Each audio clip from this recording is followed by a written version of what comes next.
আসসালামু আলাইকুম। নতুন আরও একটি ব্লগ নিয়ে আপনাদের সামনে উপস্থিত হলাম।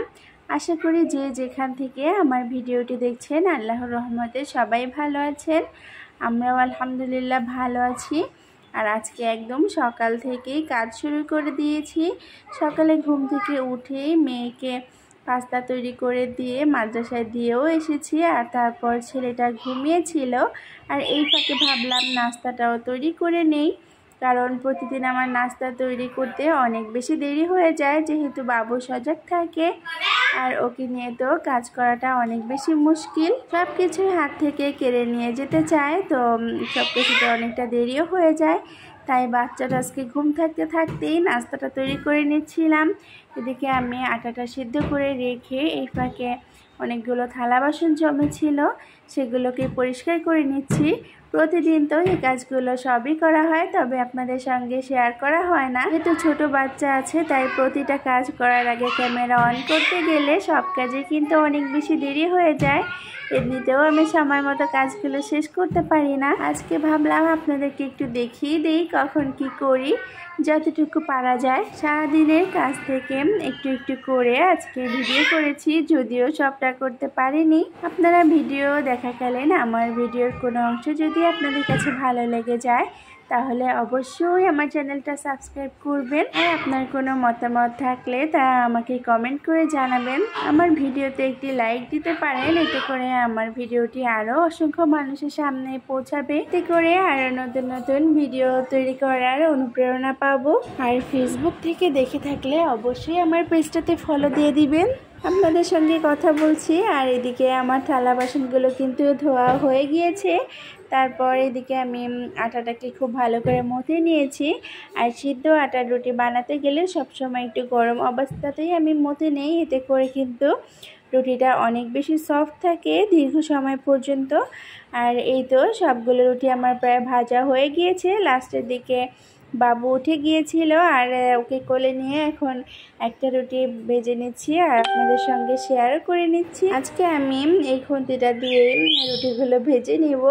প্রতিদিন কিন্তু আপনারা আমাকে এই যে এটা ব্যবহার করতে দেখতেন, তবে দুর্ভাগ্যবশত এটা সেদিন পুড়ে গিয়েছিল। আল্লাহ বাঁচিয়েছে, নাইলে অনেক বড় বিপদ হতে পারত। সব কিছুর জন্যই আল্লাহর কাছে অনেক অনেক শুকরিয়া আদায় করি। এর জন্যই তাড়াহুড়ো করে কোনো কাজ করতে হয় না। তবে ছোট বাচ্চা নিয়ে কিন্তু আস্তে ধীরে করাও যায় না, একটু তাড়াহুড়ো করতেই হয়। আর সেই তাড়াহুড়ো করতে গিয়েই হাতে নাড়া লেগে চামচটা চুলার মধ্যে ঢুকে গিয়েছিল কিছুটা অংশ, আর সেখান থেকে দাউ দাউ করে আগুন জ্বলে উঠেছিল। আল্লাহর বাঁচিয়েছে আলহামদুলিল্লাহ, অল্পতেই রক্ষা করার জন্য। আর এই তো এদিকে দেখুন আমার বাবাটাকে, সে যখনই আমার কাপড় মাপার এই ফিতাটা পাবে ঠিক এমন করে গলায় ঝুলিয়ে তারপর হাঁটতে থাকবে। ইনশাআল্লাহ আমার লক্ষ্মী বাচ্চাটা সারাক্ষণই তো আমার ওর পিছনে পিছনে থাকতে হয়। আর আবার আমি যখন কাজ করি তখন সেও আমার পিছনে পিছনে থাকে, ঘুরতে থাকে আমার কোলে ওঠার জন্য।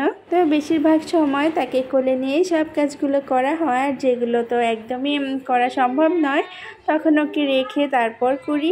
বাচ্চাটার সঙ্গে কিছুটা সময় পার করার পর মনে হলো এখন ঘর দরজা গুছিয়ে নেই, অনেক বেলা হয়ে যাচ্ছে।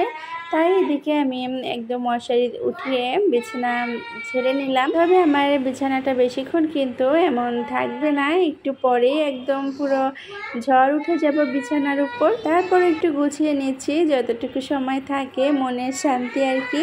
আমি এদিকে ভিডিওতে ভয়েস দিচ্ছি আর আমার মেয়েটা কিন্তু কোরআন তেলাওয়াত করছিল মাশাআল্লাহ। তো ঘর দরজা গুছিয়ে রেখে এরপরে আমি রান্না করতে চলে যাব। আর এই যে দেখুন আমি এদিকে কাজ করছি আর আমার বাবাটা কিন্তু ঠিকই আমার পেছন পেছন ঘুরছে। আর বিছানাগুলো গুছিয়ে নিয়ে তারপর কিন্তু আমি তাকে কোলে নিয়ে ঘরগুলো ঝাড়ু দিয়েছি, কারণ সে কিছুতেই কোল থেকে নামছিল না। আর প্রতিদিন কিন্তু এই কাজগুলো করতে আমার আরও বেশি দেরি হয়ে যায়, তাই আজকে জলদি জলদি করে নিলাম। তারপর এদিকে আমার কলমি শাকের আগাগুলো অনেক বেশি বড় হয়ে যাচ্ছিল, তো সেগুলোকে একটু কেটে দিয়েছি। পরে আবার নতুন কলি বের হয়েছে, এবার কি করেছি গোড়ার অংশগুলো সব কেটে ফেলেছি। আর এই শিকড়গুলো আমার মেয়েটা অনেক বেশি পছন্দ করে দেখতে, তাই আবার একটা সাদা জারের মধ্যে রেখে দিয়েছি, দেখছি এখান থেকে আবার নতুন ডালপালা বের হয় কিনা। আর এদিকে দেখুন বাড়ির কাজ চলছিল, আর দাঁড়িয়ে দাঁড়িয়ে একটু দেখছিলাম, দেখতে কিন্তু ভালোই লাগছিল।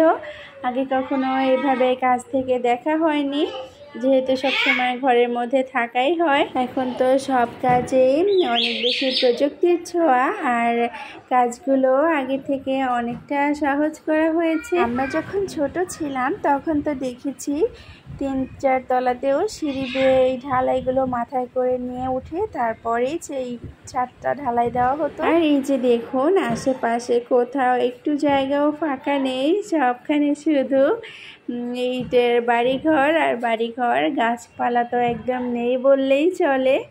এই শহরে তো একদম দিন দিন দমটা আটকে যাচ্ছে। আর আমার তো সবসময় গ্রামের দিকেই মন টানে, গাছপালা মাটিতে যেন একদম মিশে যেতে ইচ্ছে হয়।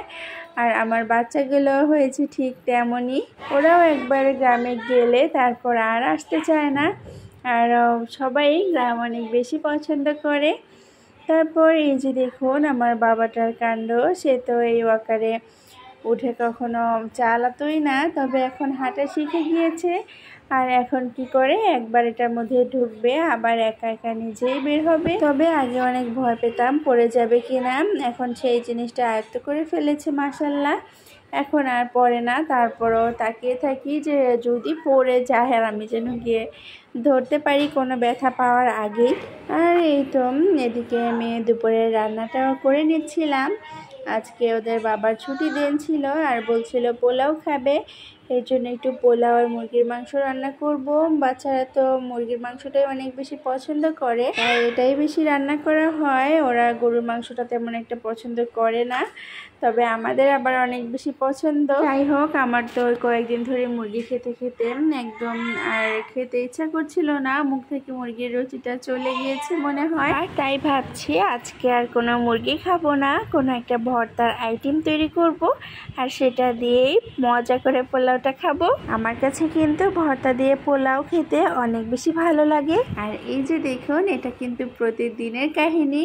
আমি যখনই রান্না করি আর তরকারিতে লবণ দেখতে আসি, তখন এভাবে হাতে নিয়ে একটু ঝোলটা চেখে দেখি, আর আমার বাচ্চাটাও কিন্তু সেই দেখা দেখি এমন হাতটা মুখের কাছে নিয়ে একটা করে চাটা দেয়। প্রতিটা বার যখনই আমি এমন ঝোল দেখতে যাই তখনই ও এমন করে, আর আমার তো দেখে অনেক বেশি হাসি পায়। তারপর এদিকে একটু শুটকি ভুনা করে নিচ্ছিলাম, আর এই শুটকি ভুনাটা কিন্তু ভাতের সঙ্গে পোলাওর সঙ্গে খেতে অনেক বেশি মজা লাগে, সবাই পছন্দ করে। পেঁয়াজটাকে একটু আগে ভেজে নিয়ে তারপর রসুন, শুকনো মরিচ আর শুটকিগুলো একসঙ্গে ব্লেন্ড করে নিয়েছিলাম, আর সেটাকেই এর মধ্যে ঢেলে দিয়েছি। আর পরিমাণ মতো লবণ আর সামান্য হলুদ দিয়ে তারপর এই যে একদম ভাজা ভাজা করে নিচ্ছি, এক্সট্রা আর কোনো পানির দরকারই নেই। আর তারপর কালো জিরার ভর্তাটাও বানিয়ে নিয়েছি, আর এদিকে আমার মুরগির তরকারিটাও হয়ে গিয়েছে। যতক্ষণ পর্যন্ত রান্নাগুলো শেষ করতে না পারি আমার মাথার মধ্যে কিন্তু অনেক বেশি টেনশন থাকে, কারণ আমি সবসময় চিন্তা করি যেন সময় মতো সবাইকে খাবারটা দিতে পারি। এরপর গিয়ে আমার কাজগুলো আমি যখন সময় পাবো আস্তে ধীরে করে নিব। তারপর দেখুন এই তো এদিকে আমার পোলাওটাও একদম হয়ে গিয়েছে, আর মাশাল্লাহ অনেক বেশি ঝরঝরেও হয়েছে। আমি সবসময় একই রেসিপি ফলো করে পোলাওটা রান্না করি, আর এতেই মাশাল্লাহ একদম পারফেক্ট হয়, খুব সুন্দরভাবে ভাতগুলো ফুটে যায় আর একদম ঝরঝরেও থাকে। আর তারপর এই যে দেখুন এদিকে একটা জিনিস দেখাচ্ছি, আমার বারান্দায় যে গাছগুলো আছে তার মধ্যে কি যেন একটা বীজ পড়ে এমন ধান গাছের মতো হয়েছে, আর তার মধ্যে আবার এই যে এমন সুন্দর একটা ফুলের মতন হয়েছে, এগুলো হয়তো শস্য দানা। আর এই যে বিকেলের দিকে একটু পিঠা তৈরি করে নিয়েছিলাম আটা দিয়ে, এই তো ডিম, ময়দা, চিনি এগুলো দিয়ে তৈরি করেছিলাম, আর বাচ্চারাও মজা করে খেয়েছিল।